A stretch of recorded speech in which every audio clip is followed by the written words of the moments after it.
Ką tai duoda nepramoginė prasme? Nu, pirmoje eilėje tai duoda, pirmoje eilėje, gal vienas tokių reikšmingesnių dalykų, tai yra, kad tavo pasaulėžiūra iškart automatiškai transformuojasi, automatiškai perkinta. Nes pasaka virsta tikrovė, pamirtinis gyvenimas. Tau jau nieko nepasaka ir ne misterija, nebe prielaida, nebe tikėjimo absoliučiai dalykas tampa. Ir daugelis visų šitų dalykų, suprantate. Visa tavo pasaulėžiūra, kad pagrindinė nepramoginė prasme tai yra, kad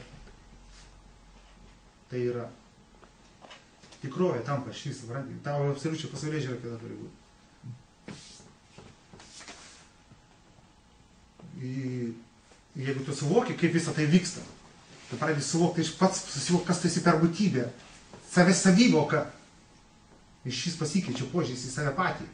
Ne tik, kad tu žinai, kad tu esi nemirtingas, bet jau susivokimas savęs, kas tu esi. Atsakomybė ir visai kita, ir požiūris absoliučiai visai kitas į save. Ar tai maža?